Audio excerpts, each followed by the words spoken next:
Olá, você que me escuta, começando mais um PBcast. E hoje a gente está começando o terceiro episódio, o terceiro e último episódio dessa série do Dezembro Vermelho, que é o Dezembro Vermelho, para quem não sabe, é um mês de prevenção, de conscientização sobre o HIV. E a gente, como um podcast de divulgação científica, a gente teve essa ideia, então, de fazer uma série especial com 3 episódios aí para falar sobre esse assunto.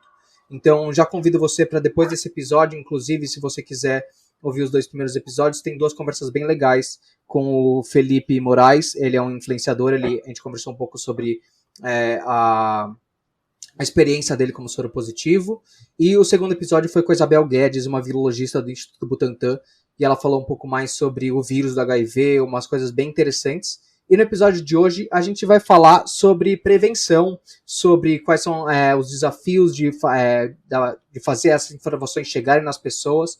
E para isso eu estou com 2 convidados muito especiais para falar comigo. A Marta McBrighton, que ela é presidente e fundadora do Instituto Cultural Barong. Tudo bom, Marta? Muito obrigado pelo convite. Seja bem-vinda ao podcast. Eu que agradeço, Henrique. E também o Daniel Marum, que ele foi presidente da DKT Brasil por 14 anos e agora é vice-presidente de operações da DKT Internacional. Bem-vindo também, Daniel. Muito obrigado pelo convite. Pelo convite não, por aceitar o convite. Oi, boa tarde, Henrique. Obrigado você pelo convite. Muito feliz de estar aqui hoje. Presença da Marta, que é uma amiga querida e uma batalhadora da causa de prevenção contra o HIV. E um prazer estar com você de novo aqui, Marta, e muito bom estar com você, Henrique. Obrigado. Legal. E uma coisa que eu queria começar trazendo é que, como eu falei, a gente está numa série, né, de episódios sobre HIV e tal, e a gente tem muita informação. O HIV é uma coisa que a gente tem as informações para se prevenir, isso são informações que estão são amplamente conhecidas já pela ciência, como funciona e tudo. E eu queria saber de vocês quais os desafios para fazer essa informação chegue nas pessoas, chegue onde tem que chegar. Porque a informação existe, a gente já está bem avançado na ciência mesmo disso.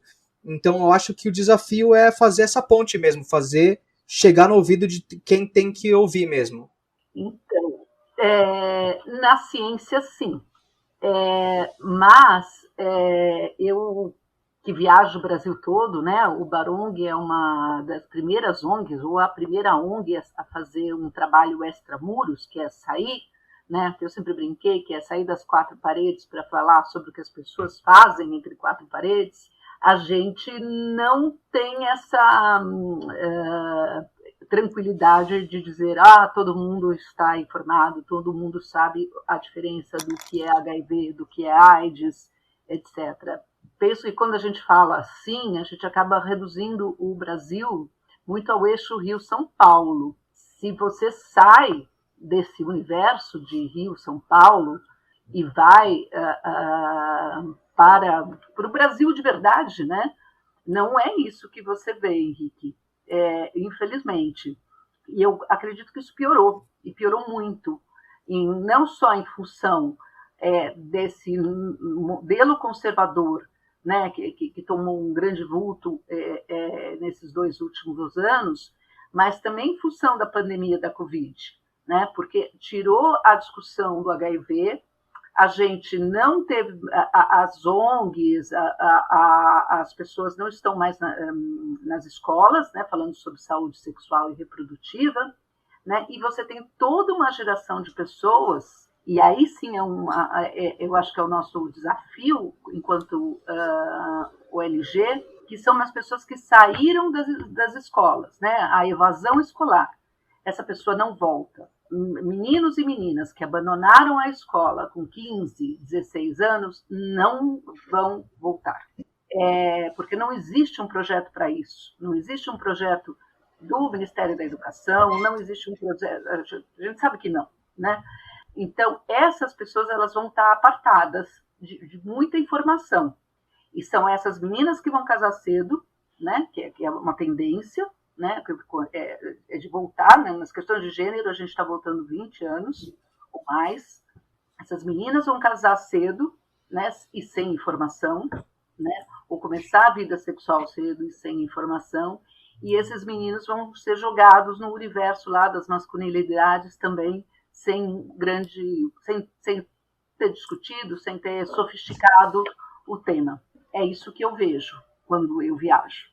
Eu acabei de fui para uma capital do norte, e o que eu vi foi impressionante, porque as pessoas que vivem com HIV, numa capital do norte, eu não encontrei nenhuma pessoa praticamente que assumisse que vive com HIV, e encontrei uma série de profissionais de saúde na ponta com um discurso extremamente conservador. Foi assustador. Isso é uma coisa muito interessante, enfim, por conta, eu acho que também da forma sexual ser uma das principais formas de transmissão do HIV. É interessante que você está trazendo desse discurso conservador e tal, porque existe muito um tabu, né, sobre falar sobre sexo, e isso acaba fazendo que o problema não está lá. As pessoas parecem que resolvem ignorar como se não existisse, e falar, melhor não falar sobre isso, se a gente não falar sobre isso é como se não existisse. E isso é muito preocupante mesmo. Eu acho que, como a Marta falou, a gente vive hoje realmente uma onda conservadora. Assim, é extremamente complicado, porque nos últimos, vamos dizer, 20 anos, a gente tinha conseguido um avanço enorme, não só no tratamento, mas na divulgação da informação, na forma como tratar essas pessoas, na forma como... e quando eu falo tratar no sentido amplo, tanto do ponto de vista de tratamento efetivo do HIV, da redução das cargas virais através do coquetel, mas também no tratamento como ser humano, como integração dessas pessoas na sociedade. E hoje a gente está vendo mesmo uma situação onde uma série de preconceitos e tolices voltaram nos últimos 2, 3 anos com uma força enorme. É muito preocupante, a Marta tocou num ponto importantíssimo, que a gente vai ter um gap de educação sexual reprodutiva nas escolas que vai ser muito difícil de converter.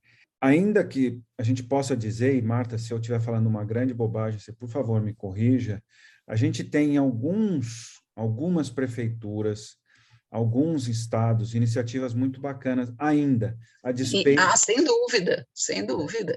A despeito dessa onda horrorosa que a gente está vivendo, né? E a gente tinha, sei lá, final dos anos 90 e anos 2000, até 2016, 2017, a gente teve um avanço enorme no tratamento, tanto do ponto de vista médico, quanto do ponto de vista social, né? E é uma pena que a gente vai ter esse ato aí muito ruim, né? E...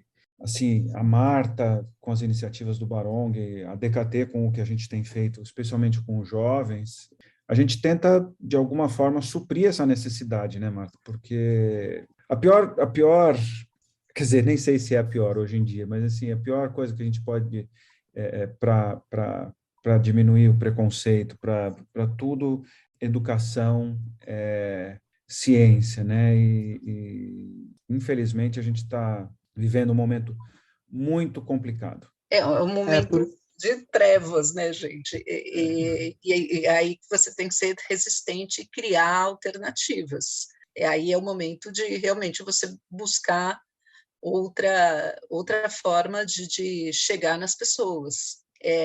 Por vezes isso é muito cansativo, né? Porque sua responsabilidade aumenta muito, as pessoas ficam cansadas, né? Porque a tua carga de trabalho aumenta, você não tem aquele apoio não só institucional, como financeiro, mas principalmente você tem que enfrentar, porque uma coisa é não ter outro apoio, outra coisa é enfrentar, quando a gente fala de política pública, é enfrentar esses meandros da burocracia que não ficam claros, né? Então, você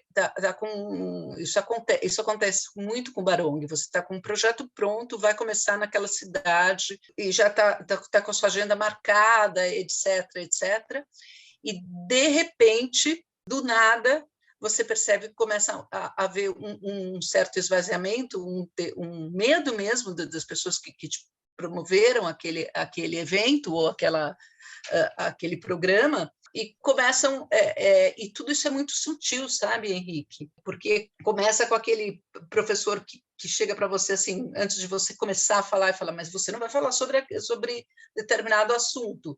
Mas eu vou tirar tantas pessoas da sala. Não, mas eu acho que a gente tinha que fazer antes uma palestra para os pais, né? Então, você começa a dificultar tanto que o seu planejamento vai para água abaixo, aí você tem que pensar em outra estratégia, etc., né? Então, para mim, é uma coisa absurda no século 2021, né, quando você vai começar um projeto de prevenção nas escolas, você tem antes que conversar com todos os pais. Isso é uma loucura, né? Isso não, nós estamos em 2021, gente. É do Estatuto da Criança e do Adolescente que ele tem acesso à saúde sexual e reprodutiva. Então, assim, a gente tem que chamar os pais, isso é pedido direto, né? Chamar os pais antes para convencer os pais de que aquilo é importante. E é claro que você não vai convencer em 2, 3 horas, né? Porque essas questões para algumas gerações estão imbuídas e foram fortalecidas nesses 2, 3 últimos anos, e a escola não bancar isso, você desestrutura todo o projeto. E isso a gente tem vivido constantemente. O Barong a gente atua muito no sentido de redução de danos em todos os níveis, né? Desde a redução de danos como conceito, quando você fala sobre uso recreativo de drogas lícitas ou ilícitas, até como redução de danos, às vezes, também para promover um trabalho educativo. Então, a gente não consegue fazer o projeto ideal, então a gente tenta reformular para passar pelo menos aquelas informações, mas a gente sabe que não está fazendo um trabalho bacana, né? E isso é extremamente angustiante, porque aí você tem que ter uma estratégia mesmo de comunicar aquele adolescente que ele tem direito à informação, independente do pai e da mãe dele e da escola, e onde ele pode buscar. E, às vezes, quando você diz, olha, a gente, por exemplo, no Brasil, é uma das minhas grandes questões de preocupação do Barong, né? A gente tem 45% de pessoas, de jovens, entre meninos e meninas, que não se vacinaram para o HPV. O HPV é um vírus que você pode erradicar. Se as próximas gerações se vacinarem, esse vírus desaparece. E é um vírus que é o causador do câncer de colo de útero, de próstata, de garganta e de pênis, e que você resolve com 2 doses de vacina. E o que você precisa fazer? Que as os jovens se vacinem. Só que você tem 45% de jovens que não foram. Por quê? Porque os pais não levam. E não levam por quê? Porque existe uma loucura que foi criada na cabeça das pessoas que a vacina do HPV é afrodisíaco. Como se jovem também precisasse de afrodisíaco, né, gente? Mas, enfim, né, não precisa. Os hormônios já, né, por si, falam, você é jovem, Henrique, você sabe disso.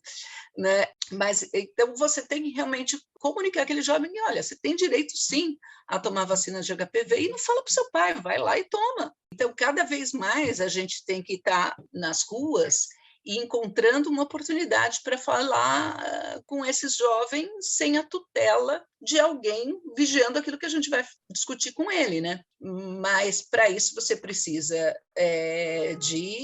obviamente, de recursos, né? Mais do que recursos também, apoio, vamos assim, usar um chavão, mas assim, de vontade política, né?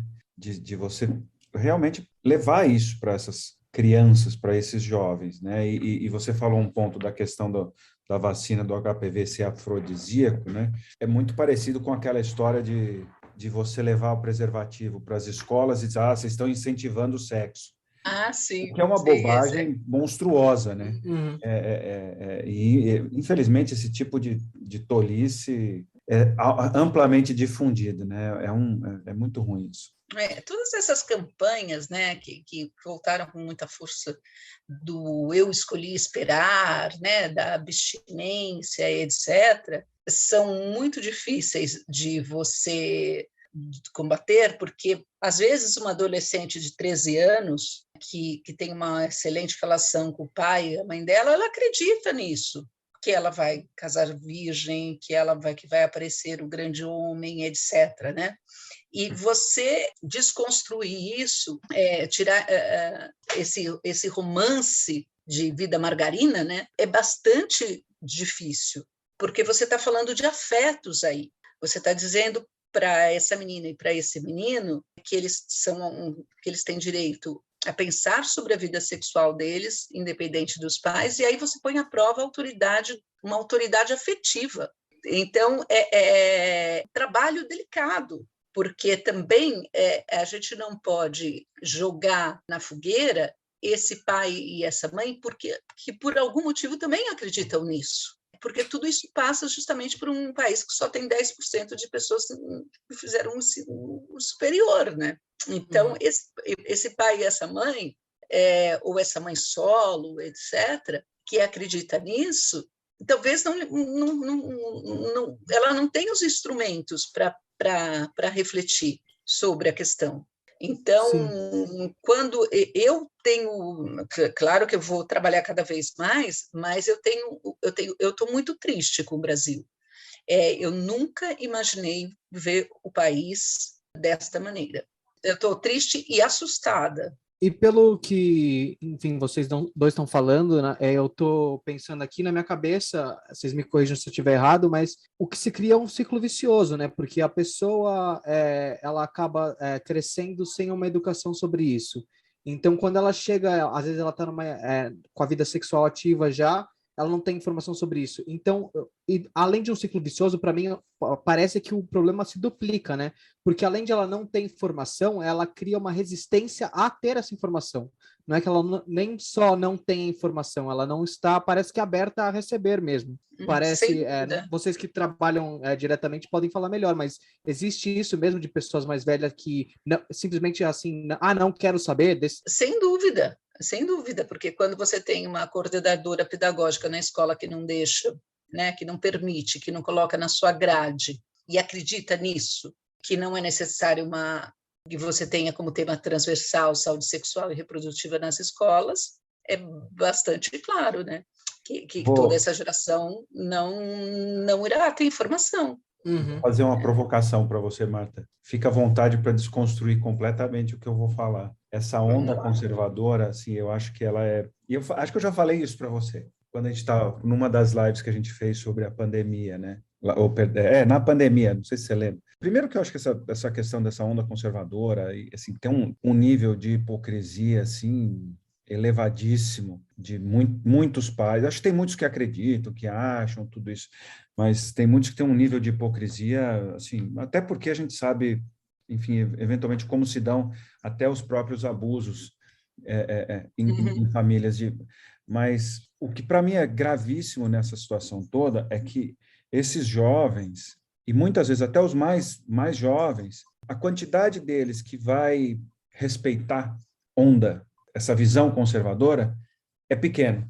Porque quando você está com o turbilhão de hormônios, é um negócio tão grande que não resiste a meia hora de flerte, beijos, e aí, para mim, o que é dificílimo é que esses jovens adultos não têm informação.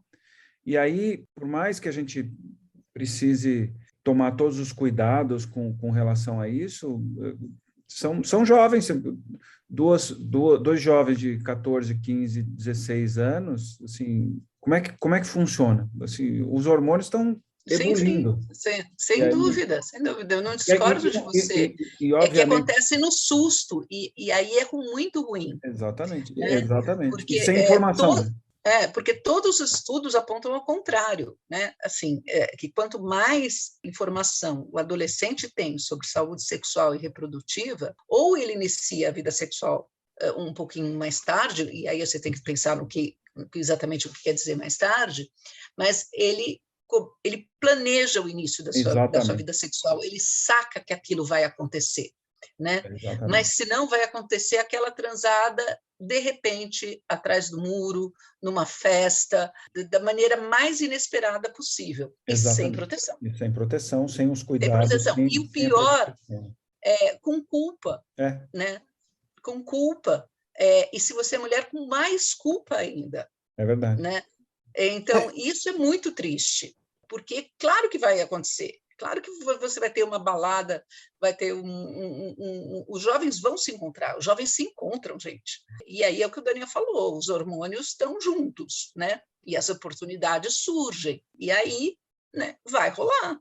Eu queria aproveitar um gancho que você trouxe, quando você falou, principalmente quando você é mulher, porque eu acho que existe muito também um negócio do tipo, de um modelo de, sei lá, masculinidade tóxica, do sentido de, não, usar preservativo não tem que usar, não sei o quê. Às vezes até rola uma pressão contra isso, né? Te desestimulando mesmo, sei lá, usa o preservativo, não vou usar, não sei o quê. Como você colocou, por exemplo, mulheres, às vezes ficam numa situação delicada, que é meio que um monte de coisa que acarreta, o machismo é uma coisa estrutural, etc e tal, só que daí acaba que é um problema a mais, né, que entra na equação dessa luta pela conscientização e tal, da prevenção. Sem dúvida, né? É só observar, fazer testes. Eu sou uma pessoa, eu não sou uma jovem, obviamente, né? E eu adoro, em qualquer cidade que eu vou, ficar um tempão olhando preservativo para ver nas gôndolas das farmácias, só para ver a reação das pessoas, né? Adoro fazer isso. Aí eu já aproveito e vejo também, né, como se tem prudência ou não e tal, preço. Eu sempre faço isso. Não tem como não fazer, é um hábito, virou um hábito mesmo. Mas isso eu faço no Brasil, em qualquer lugar do mundo. Mas eu faço isso e fico observando o entorno. E, assim, isso se você fizer isso como homem, ninguém vai olhar você. Passa tranquilamente. Como mulher, sempre tem uma olhada. Sempre tem um olharzinho. E se você olhar lubrificante, então, né? Se olhar, aumenta sim, né? Então, o que a gente está vendo essa coisa de cercear a sexualidade do outro, isso está muito presente, né? E também o fato de você não ter mais... Eu me lembro que tudo bem que a gente tem que discutir a questão do meio ambiente, etc. Mas são 4 décadas de HIV e eu trabalho com HIV desde 96, né? Então, era muito comum você chegar no serviço no centro de testagens e aconselhamento, num posto de saúde, nos vários serviços pelo Brasil, e tinha aquela profusão de materiais. Informação sobre HIV, sobre sífilis, sobre HPV, folders bacanas, etc., atrativos mesmo, né? Tabelinhas, né? Assim, conheça o seu corpo. E hoje você entra nos serviços de saúde, não é uma questão ambiental não ter material, né? É uma estratégia. E eu acho que também no sentido de naturalizar, né? Porque, por exemplo, enfim, olhando o site colocar até a Barão, eu dei uma olhada no site, o como é atrativo mesmo, né? Tem vários gráficos coloridos e tal, para mostrar que é uma coisa natural, não é um bicho de 7 cabeças, assim, não é uma coisa, porque eu acho que às vezes as pessoas ficam meio com medo, que é uma coisa muito complicada, e quando não é assim. A nossa abordagem é sempre lúdica, né? Inclusive a Van, nós temos uma unidade móvel, ela é muito colorida, né? Ela tem um consultório onde a gente faz a testagem de HIV, hepatite B, C e sífilis, e quando consegue também a testagem para a COVID, né? Então existe o consultório, claro que tem que ser absolutamente asséptico, né? Mas todo o nosso entorno é festa, tudo é colorido. Assim, desde a mesa onde ficam os materiais informativos, as tendas, a própria van, o nosso uniforme, etc., né? A gente não sai de branco de forma alguma, Sim. né? Assim, é muita cor mesmo. Quando as pessoas confundem a gente com um food truck, a gente não se ofende, a gente acha até bacana, porque é por aí mesmo. A gente atraiu alguém, e aí a gente aproveita e fala, não é um food truck, mas, né? Eu acho que a grande sacada da prevenção é exatamente você ter uma abordagem como vocês têm e como a gente na DKT tenta ter, para atrair os jovens, especialmente para os preservativos, é você trazer uma abordagem onde você tenha o maior número de opções possíveis do ponto de vista dos preservativos, o maior número vamos dizer assim, de assuntos, imagens é só a gente olhar o que a gente acabou de fazer junto o gibi do Maurício, Uhum. daqueles dois personagens vivendo com HIV, né? Então, assim, eu acho que isso é uma Conta um pouco desse gibi. Marta, me ajuda. Esse gibi ele foi feito, esses personagens foram criados pelo Maurício de Souza já faz uns quase 10 anos. Já faz um tempo e foi atualizado, mas ele é um gibi que conta a história de dois personagens novos que passam a conviver com a turma da Mônica e que vivem com HIV. E aí o bacana da história, né, assim, é muito simples a história, né, assim, é só um disparador temático mesmo, né, é que são os meninos, são as crianças que ensinam os pais, isso, né, a maneira de se transmitir HIV. Eles contam para a turma da Mônica qual é a rotina deles, de tomar medicamento, como passa, como não passa, e os pais ficam assim, ficam, né, com medo de receber aquelas crianças para brincar em casa.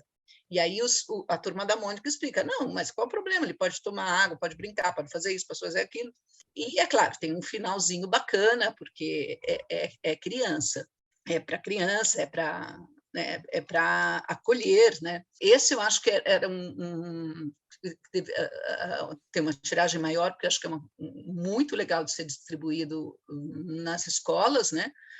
Porque ele tem essa coisa também de as questões da sexualidade ele coloca lá de uma forma mais sutil, coloca nos jogos, nas palavras cruzadas e tal, né? É só realmente a questão da convivência das crianças e depois te encaminha para as ONGs que pode te informar mais, né? Mas quando a gente estava relançando, né? Relançando o gibi no dia 1º de dezembro no Largo do Aroche, a gente ouviu de pais assim, mas nossa, mas isso não é para criança. A gente falava, ai meu Deus, né? Né? Mas por outro lado, a gente também, muita gente passou lá e falou assim, e a gente teve uma matéria na Globo, né? Saiu muito bem, né?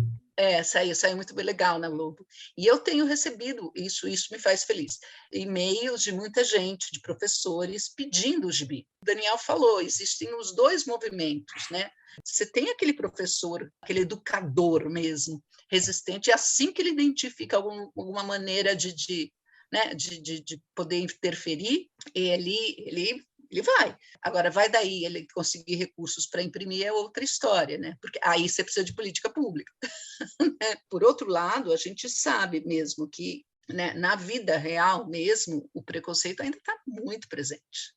Eu convivo com muitas pessoas que vivem com HIV e durante a pandemia a gente fez e continua fazendo um trabalho que é um projeto que chama Arte em Casa. É uma brincadeira entre antirretroviral e arte mesmo, né? De retirar nos serviços de saúde, no Hospital Emílio Ribas, aqui em São Paulo, né? Claro, e no Centro de Referência em AIDS do Estado de São Paulo, o CRT, os medicamentos antirretrovirais que as pessoas tomam e fazer com que esses medicamentos cheguem até as pessoas. A gente começou com isso no começo da pandemia, porque as pessoas estavam com muito medo de sair de casa, e com razão, de tomar o ônibus, etc., e continua até hoje, porque muita gente foi embora de São Paulo, mas quer continuar com o seu tratamento aqui, né? Que é um tratamento de ponta, etc. Quando a gente faz o primeiro contato com essa pessoa que a gente vai mandar o antirretroviral, a pergunta é como vai ser a embalagem? E é claro que é super discreta, tem um termo de autorização, etc. Mas é a primeira pergunta, é muito comum essa pergunta. Como é que vocês embalam? Porque eles têm medo que vá com cara de farmácia, né? Eu acho que assim como a gente estava falando da van e do material de divulgação que tem que ser colorido, assim, quando vai mandar o retroviral também pensar em como vai, eu acho que é muito importante isso mesmo, reforçando isso que a gente está falando da aparência das coisas, né? Porque no fim design é o primeiro impacto que as pessoas têm quando elas entram em contato com aquilo, vai ser um primeiro impacto que às vezes é duradouro, se for um primeiro impacto ruim, uma primeira impressão ruim, isso talvez seja muito difícil de desconstruir. A gente teve uma experiência que foi muito, logo no princípio da pandemia, de uma mulher vivendo com HIV em extrema vulnerabilidade. Quando a gente avisou o local que a gente ia estar, que era perto da casa dela, porque a gente foi em vários pontos de São Paulo também distribuir cesta básica, né? Ela perguntou imediatamente assim, mas como é a van de vocês? Enquanto a gente não mandou uma foto, né, da van e do carro, ela não foi. Tamanho o receio que ela tinha e era para buscar uma cesta básica e ela estava com fome. Tamanho o receio que ela tinha de se aproximar da questão. Então, essa é uma mulher que provavelmente o risco dela abandonar o tratamento é muito alto, porque ela assim, é uma pessoa que sente o preconceito de uma forma muito latente, né? Então, se o serviço onde ela retira medicamento mudar, se uma enfermeira que for a vizinha dela for para aquele serviço, etc. Assim, né, eu estou na linha das pessoas, muda. Sim. Ela para o tratamento. Então, esse é o problema dos pequenos municípios. Quem se trata em pequenos municípios e voltou para a sua cidade natal, etc., não querer sair de São Paulo. Ele não quer retirar medicamento num local que tem algum conhecido. E isso é uma loucura, porque nós estamos na 4ª década de HIV. Não muda nada você conviver com uma pessoa como que vive com HIV. Uhum. Não muda eu nada. acho que isso é um problema muito do estigma ainda, né? Existe um estigma muito forte ainda. Muito alto, muito alto. E olha que existe trabalho contra o que eu acho muito interessante, né, numa outra oportunidade, o trabalho todo da UNAIDS de zero discriminação, porque é isso, é como o racismo institucional, né? Ele é muito sutil, não se percebe, né? E a gente está chegando no final aqui do nosso tempo, mas antes de encerrar, eu vou passar a palavra para vocês fazerem alguma consideração final, contar alguma coisa aí que eu não abordei que vocês acham interessante falar. E eu vou começar com o Daniel, pode ser? Daniel. Vamos lá. Eu acho que esse momento desse Dezembro Vermelho é um momento muito importante para a reflexão da gente como ser humano, como sociedade, na forma como a gente está lidando com isso, com a AIDS, com as pessoas vivendo com HIV, que tipo de mundo a gente quer para frente. Eu acho que a grande, vamos dizer assim, propósito do 1º de dezembro sempre foi esse, né, de você, da luta contra a AIDS mesmo, né, e eu acho que é um momento de reflexão e de louvar os esforços que pessoas como a Marta vem fazendo, de pessoas como o Phil, que foi o fundador da DKT e que infelizmente faleceu faz pouquíssimo tempo, faz 2 semanas, foi uma perda enorme para o mundo, porque era uma pessoa iluminada. E, assim, de verdade, enaltecer os esforços e juntar esforços como sociedade, para a gente estar sempre com o maior número de informação possível e, especialmente para quem está entrando na vida sexual ativa, de levar informação e continuar lutando para que a gente não caia assim, que o Brasil não se transforme numa república hipócrita e atrasada, que infelizmente foi o que aconteceu nos últimos 3 anos, né? É uma coisa horrorosa o que vem acontecendo, e não vou nem entrar eu acho assim, em outros aspectos, mas assim, e vou te dizer mais, eu acho que quando o pessoal fala essa agenda conservadora, eu não acho que isso é uma agenda conservadora, não, eu acho que isso é uma agenda reacionária, ela é uma agenda completamente descabida no século XXI, e assim, conservadorismo obviamente que não é isso, e esse pessoal enche a boca para falar, eu sou conservador, vocês, não, você não é conservador, você é um reacionário, até FP mesmo. Despreparado e despreparado e mal informado, e pior, mal intencionado, né? E o Phil tem um vídeo dele, Henrique, tem uma frase que ele fala, que eu vou encerrar com essa frase, que para mim é sensacional, que diz o seguinte, que o planejamento familiar, e por conseguinte, ele não fala isso, mas por conseguinte, a prevenção das ISTs e do HIV, do ponto de vista humanitário, é um big winner, é um enorme avanço, é um grande êxito da sociedade, um grande êxito da humanidade. E ele diz o seguinte, que Qualquer pessoa que se oponha ao planejamento familiar é um tolo, e muito provavelmente um tolo mal intencionado. Is a fool and probably an evil fool. E é exatamente isso, é assim que eu vejo. A gente precisa lutar para que essa agenda que não é conservadora, é reacionária, não progrida, porque para o Brasil isso é muito ruim, para a humanidade é muito ruim. O Brasil é muito grande e muito maior do que essas pessoas e do que essa... E pior, que é gente muito hipócrita. Mas, enfim, vamos em frente. Com certeza. E eu acho que é legal também, no sentido de lutar contra isso, tentar desconstruir isso, começa por fazer o que a gente está fazendo aqui, né? Conversando, jogando essa conversa aí para o mundo ouvir, e acho que já é um ótimo começo. E eu vou passar a palavra então para a Marta, seus comentários finais para... Eu imagino que a sua audiência seja muito sofisticada, Henrique, pelo que o podcast se propõe.